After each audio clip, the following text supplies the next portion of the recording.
అసలే ఆందోళన కలిగిస్తుంది సార్ ట్రంప్ యుద్ధోన్మాదం మాటలకు చేతలకు పొంతన ఎక్కడ ఉంటుంది?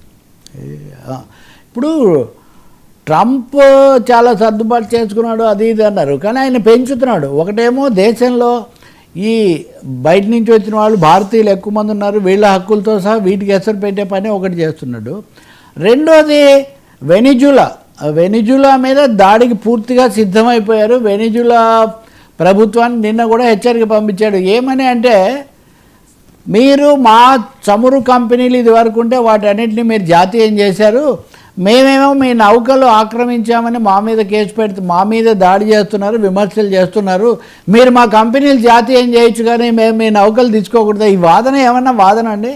అదే ఒక సార్వభౌమిక ప్రభుత్వం వాళ్ళ దేశంలో ఉన్నటువంటి చమురు కంపెనీలను వాళ్ళు జాతీయం చేశారు. ఇది 2007 అప్పుడు చేసినప్పుడు కొన్ని అమెరికన్ కంపెనీలు కూడా జాతీయం అయిపోయి ఉండొచ్చు. అది వాళ్ళ దేశానికి ఉన్నటువంటి రాజ్యాంగబద్ధమైన అధికారం. మీ కంపెనీలు ఎలా చేసుకుంటాయనేది దానికి ఇప్పుడు ముడిపెట్టి మేము మీ నౌకలు తీసుకుంటాము, మేము మీ సముద్ర జలాలు ఆక్రమిస్తాము అని బెదిరింపులకు దిగడము, అక్కడ 11 విమానాలు యుద్ధ విమానాలు అక్కడ సిద్ధంగా పెట్టి ఆ దేశం మీద ఎప్పుడెప్పుడు దాడి చేయాలని, దీనికోసం ఏదో కుక్కను చంపాలంటే పిచ్చి కుక్క అన్నట్టుగా ఆ దేశ అధ్యక్షుడు మధురో డ్రగ్ లార్డ్స్తో చేతులు కలిపాడని ఆయన మీద ఒక పెద్ద తీవ్రమైనటువంటి దుష్ప్రచారం చేస్తూ ఏ క్షణంలో వెనిజులాకి వెళ్తారు అని ఒక దాడి చేస్తారన్న ఒక టెన్షన్ ప్రపంచంలో సృష్టించారు. ఇంకా మూడోది, భారతదేశంలాగే వెనిజులా కూడా రష్యా దగ్గర నుంచి చమురు దిగుమతి చేసుకుంది.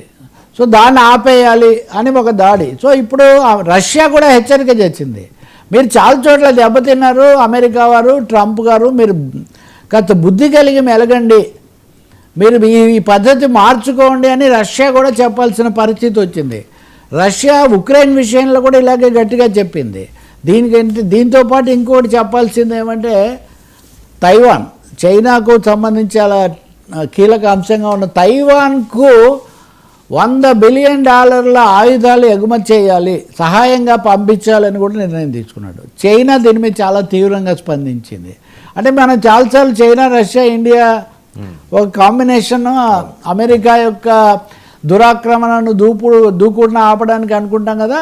మీరు ఇక్కడ ఆయన చైనాతో తగాదా పెట్టుకుంటున్నాడు, ఆయన రష్యాతో కూడా ఇలాంటి వివాదం తెచ్చుకుంటున్నాడు. అక్కడ ఉక్రెయిన్ విషయంలో కానీ, ఇక్కడ Venezuela is very close to Russia.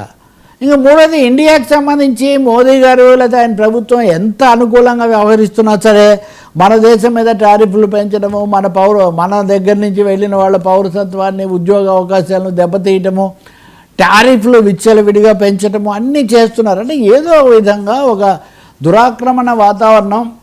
ఈ సమయంలో పాకిస్తాన్కి ఏమో సాయం పెంచుతున్నారు. అంటే ఇండియాని దెబ్బతీయడానికి పాకిస్తాన్కు సాయం, చైనాను దెబ్బతీయడానికి తైవాన్కు సాయం. మీరు ఈ సీక్వెన్స్ మీరు గమనించండి. ఇప్పుడు వెనిజులా ఆయుధాలతో పాటు నౌకలతో పాటు ఇరాన్ నౌకలు కూడా తీసుకున్నాడు ట్రంప్. సో ఎక్కడో ఒక చోట చిచ్చు పెట్టాలి, ఎక్కడో చోట యుద్ధం మంటలు పెట్టాలి అనే ఒక ఖచ్చితమైన వ్యూహంతో ట్రంప్ వ్యవహరిస్తున్నాడు. మాటలకు చేతలకు తేడా ఏంటంటే, ఆయన నిన్ననే తన భవిష్యత్ వ్యూహాన్ని ప్రకటించారు. ఆ ప్రకటించినప్పుడు అమెరికాను గ్రేట్ చేయడానికి నేను చాలా విధానాలు తీసుకొస్తున్నాను, అవకాశాలు చాలా పెంచుతాను, అది ఇదేం చెప్తున్నారు.